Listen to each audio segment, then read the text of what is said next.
And civil servants are accountable to their political,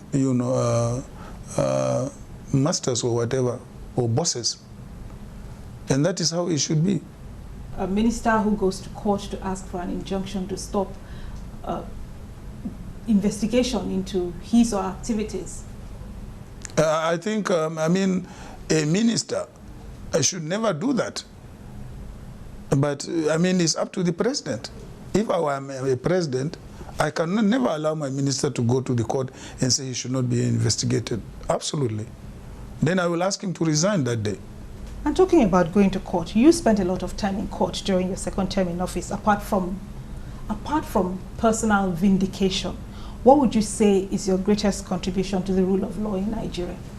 Well, at least the constitutional nature of the cases that I took to the judiciary for determination. I think it has actually given, our constitutional lawyers, a lot of what I will call breach, judicial decisions. As I said at the beginning of this program, you must be one of the most talked about politicians in contemporary politics. You must also be one of the most investigated. Even though nothing has been proven against you as far as we all know, you still get accusing fingers pointed at you. How do you feel about that? Well, unfortunately, those who accuse me sometimes are prejudiced. Either they don't like me or they don't like my person, but they don't have any evidence. So, and you can't stop people from accusing you as long as you are, in public office or you are in politics. People will always accuse you. Time now for our public probe. Adepoju Odola asks via Twitter, what do you think of the statement, there is no political party in Nigeria, only political class? I don't seem to agree with that.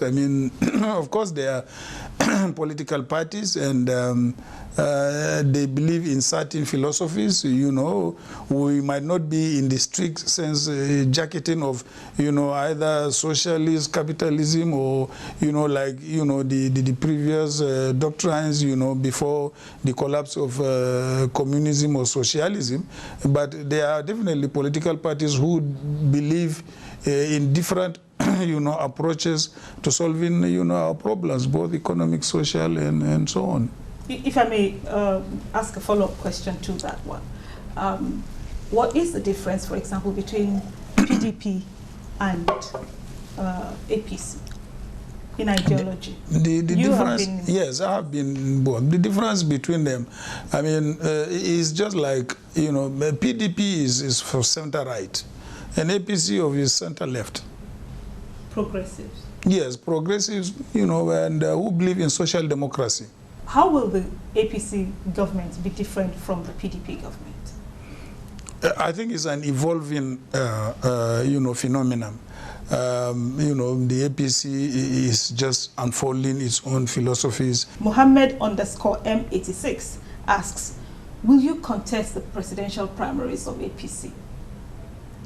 Modele, can you answer the question? You probably would tell me that you don't know yet.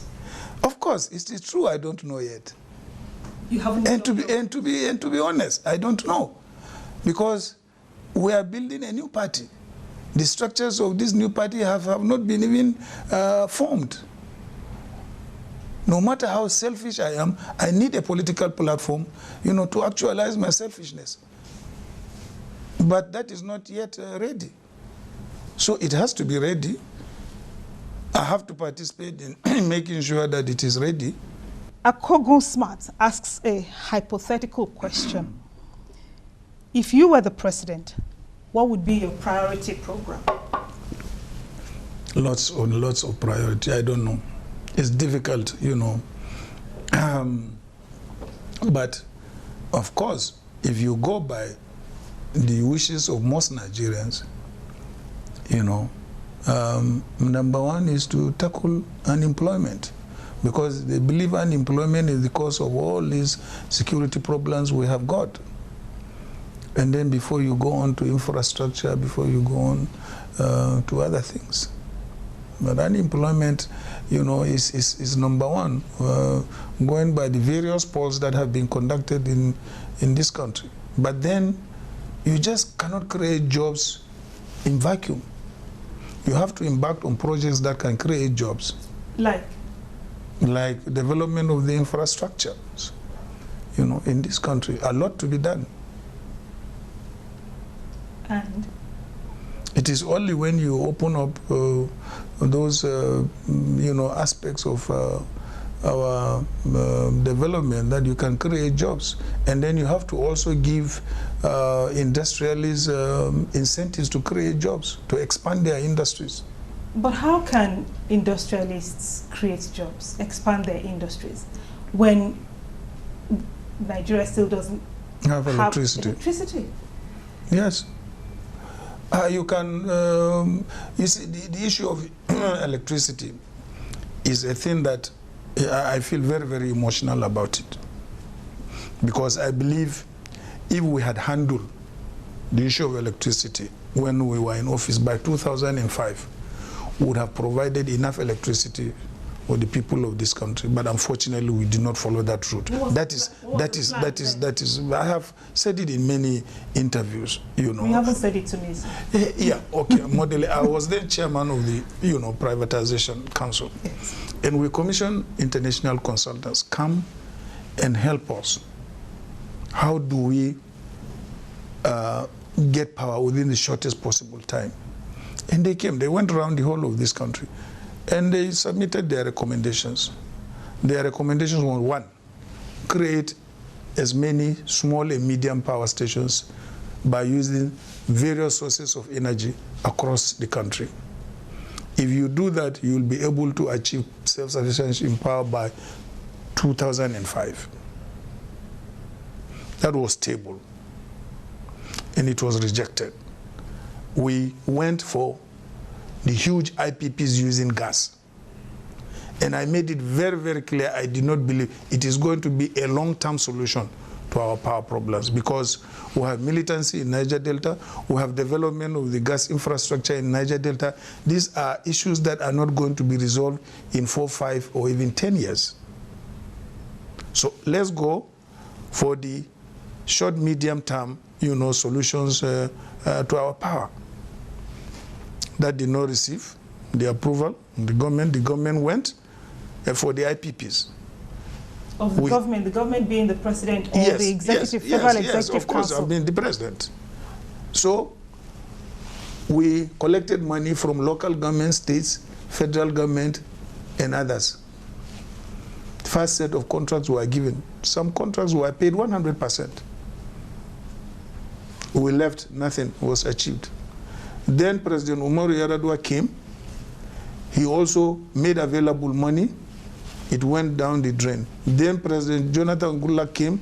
He also made money, went down the drain. Up till now, no IPP is working. And we're not holding anybody responsible for all of this? Unfortunately not. We are not holding anybody responsible for that. People have collected money upfront 100% and have disappeared and have not done any work. There is too much high level of corruption in governance. Let me close by asking, what was it in your early life that shaped you into the man that you are today? Well, I mean, struggling, poor child, I mean, only child from very, very poor, you know. I grew on my own. I grew on my own. I struggled to be what I am today. I didn't have any man propping me up. You had to pull yourself up by your bootstraps? Yes, by myself.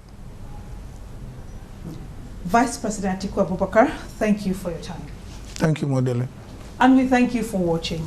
Do join us again next week when View from the Top returns. But between now and then, let's continue the conversation online at channelstv.com. And you could also follow me on Twitter at ModeleSY, so you know who my next guest is, and so you can send in questions for the public probe segment. Thank you again.